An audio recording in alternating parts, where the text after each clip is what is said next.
Welcome back to the channel, boys. I have been MIA for some time, and I did kind of miss my window on giving this a proper review. But there are a few questions that a lot of people are debating and probably will debate until we get some sort of answers, obviously. And I just want to go through like the lighter and quicker ones first, but then we'll get into the big ones. Really quickly, though, I want to say I really enjoyed the movie. I saw it twice. There are some conveniences and maybe some plot holes, and we might touch on those as we go. But in my opinion, bro, you can find things like that in just about any movie. I will say there are movies that are really just like airtight from start to end, are really solid when it comes to being consistent and just like logical within the movie's logic. There are things in this movie like Jean not just telling Spider-Man what's going on off the bat and her kind of tormenting him for no reason. I mean, yeah, he is working with damage control and she might not trust him for that, but for her to take over MJ's body and like trick Peter into thinking MJ loved him again. I mean, bro, when I saw that, I was just like, that is insane. And the actors did a really good job on selling that and just the direction of that scene. It threw me off. I was not expecting that. I really liked that scene. So you have some things that are there just for the movie's sake, but I don't think that makes it a bad movie. Again, I thought the movie was awesome. And actually, I'm going to give more takes on the movie itself at the end of the video. Let's just get into the first unanswered question, which is Jean at the end of the movie on her way to the X mansion? Now, a lot of people just assume this bus is heading upstate New York, which is what it looks like. And so that is where the X mansion would be if it existed. But I don't think it does exist. I just couldn't imagine a reality where Marvel tells us the X mansion has been there the whole time. I mean, whatever, maybe the property itself and the, building itself, maybe the mansion itself, whatever. But if it was there and it was actually the X mansion, like for mutants, that would mean Professor X exists and Magneto and just mutants in general have existed for however long, which you could just simply not convince me is true. I don't think anyone would believe that. In the end, they could just come out and say, yo, this is the case and we kind of have to eat it. But I don't think anyone's going to, really take that seriously. I think she's really just fleeing the city. She is practically a terrorist at this point, and there's a lot of discussion around, whether she went too far. There is an argument to be made, but is she irredeemable? Not in my opinion. At this point, Jean is just like a teenage mutant. She's alone and scared and all that shit, man. I mean, she isn't an X-Man. She isn't a hero. She isn't shit right now. You know what I mean? She's just like a lost mutant. And again, she may have gone too far, especially potentially killing that dude with the taxi. But you look across the MCU and that's like saying Bucky is irredeemable. And you may think that's true, but in universe, he was running for Congress and is now an Avenger. So he quite literally is redeemed, at least in the public's eye within that universe. Next question would be the post-credit scene. Now, I've seen the craziest like engagement baiting takes I've ever seen with this one. Boys, I don't think this end credit scene is to be taken literally. I don't think the spider tracker is actually tracking a Spider-Man in space. I mean, this is just an app that Ned made, bro. He didn't like launch satellites and shit into space. I mean, come on. I think this is just like a meta way for the studio and, like the movie itself to hint at Spider-Man's return, probably in Secret Wars. Him being in space, I think, is actually him on Battle World, or maybe even potentially showing up in the next Spider-Verse movie, because a lot of people have said how the glitching is reminiscent of the Spider-Verse glitching when they go to different universes and stuff. I kind of agree with that, but I don't think it's Miles Morales coming to the MCU. I don't think it's another Spider-Man on his way to our Earth from space. And I don't even think it's like Tobey Spider-Man, which I saw a lot of people think because of some Doomsday leaks that it could be him. I really do think it's just teasing Tom Holland's Spider-Man returning in Secret Wars. Next question would be, how does Hulk know or even remember Peter? So this comes from the fight scene of Spider-Man versus Hulk, which was super badass,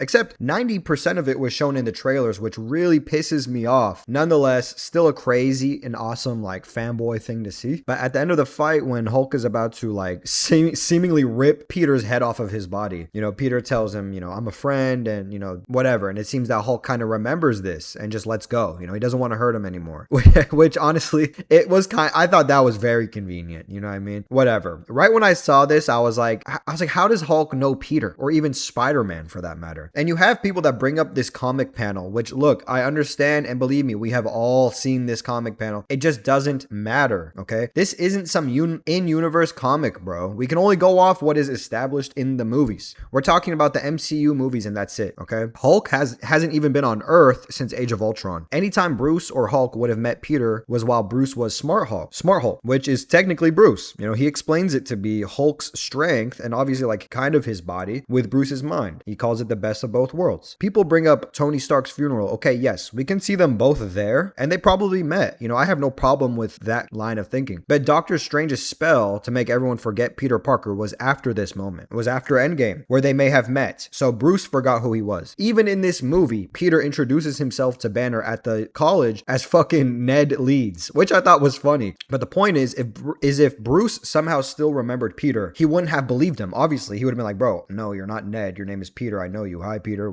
You know what I mean? So you have Bruce, who obviously forgot Peter. And then you have Hulk, who had never even met Peter. As we explained, he hadn't even been on Earth since Age of Ultron. How old would Peter have been at that point, you know? And you can bring up that comic panel that shows Hulk saying Bruce forgot, but he didn't. He says that Bruce forgot who Spider-Man was, but Hulk doesn't forget. That doesn't prove anything about these movies, okay? You coming in with comic book knowledge doesn't make the movie, or at least, this aspect of the movie, make any more sense. That the movie has to make that clear. And maybe they will later, but that doesn't absolve this movie of that inconsistency, in my opinion. Now, for pretty much the biggest question I think we can all, disagree on, does Ned remember Peter at the end of the movie? Does he regain his memory? No, Ned does not regain his goddamn memory at the end of the movie. And I'm sure this one will bring many hateful comments calling me a dumbass, saying I have no media literacy. Let me just say this. Anyone who uses that term has no media literacy, okay? It's just become another one of these buzzwords, or in this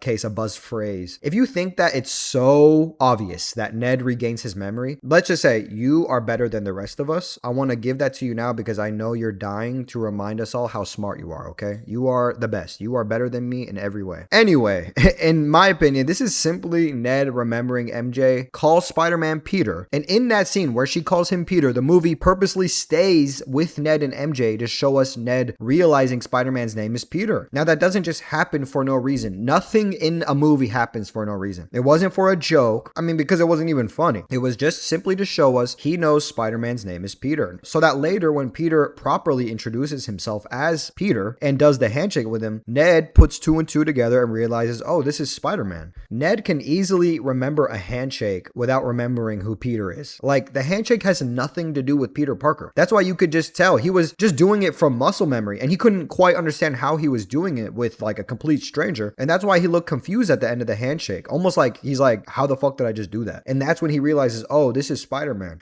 Now, obviously I could be wrong about this, but I really don't think I am. I mean, just think, how the fuck could a handshake break Strange's spell? You know what I mean? Some people say because in No Way Home, Ned had the sling ring on when he had done the handshake with Peter, and it sparked at the end of it. So that must have put some sort of spell on the handshake. I mean, give me a fucking break, bro. That specific scene in No Way Home where they do the handshake and the fucking, it lights up because of the sling ring, that was just to set up Ned opening a portal later in the movie. That's literally it. It wasn't setting up this revelation for the last seconds of the next movie. Understand that us nerds are not the only people who watch these movies, okay? There's no way you can expect the filmmakers to assume the general audience is going to put those pieces together, which they shouldn't have to, because that would be insane, because there's literally no setup for that. Those are my thoughts on the lingering questions, okay? But I want to end this video with a closing thought on the movie itself, because although it's absolutely blowing up and is making insane money, as we all know, there are those that think like the inclusion of Jean is a bad idea and that the movie sucks and that it shits on No Way Home. I just want to say, bro, we have a Spider-Man movie where the villain is Jean Grey. He fights the Hulk with the Punisher, who I thought was great in this movie. And we get to see some of the best action. Like, I've never thought I'd see Spider-Man fighting the Hand, just off the bat. Spider-Man fighting a bunch of ninjas in live action. I mean, this was like, you couldn't even imagine this years ago. Even a fucking 2 years ago, right? I say all that to say, I just appreciated the movie for being so cool, like in that regard. Not every movie has to be a comic adaptation, or even if it is, they are just inspired by the comics, It doesn't have to be. How often do we see it perfectly adapted, right? It's annoying to see people cry about Jean being the villain, when to me, this is just a cool story. Yes, like, I would like to see him fight his rogues gallery and all that, but at the same time, we have those stories in so many different mediums. I mean, you look at Spider-Man, Insomniac Spider-Man, the first game, that's him fighting the Sinister Six. I mean, how much better could it get than that? You know what I mean? Again, I would still love to see that. I'm not going to complain if they do that in live action. And to be honest, it's hard right now. This is off topic, but No Way Home, I kind of put Spider-Man, Tom Holland's Spider-Man, in a box where he's already met these villains. You know what I mean? And that was almost kind of like a Sinister Six movie in itself. But eventually, maybe after Secret Wars, they're saying it's not going to be a complete reboot, but whatever. Maybe after that is when we get Harry Osborn and I don't know if they're going to bring in a Mary Jane Watson, maybe. We already have an MJ, whatever. That side of Peter, that side of Spider-Man's lore. And he could meet Max Dillon. He could meet Octavius,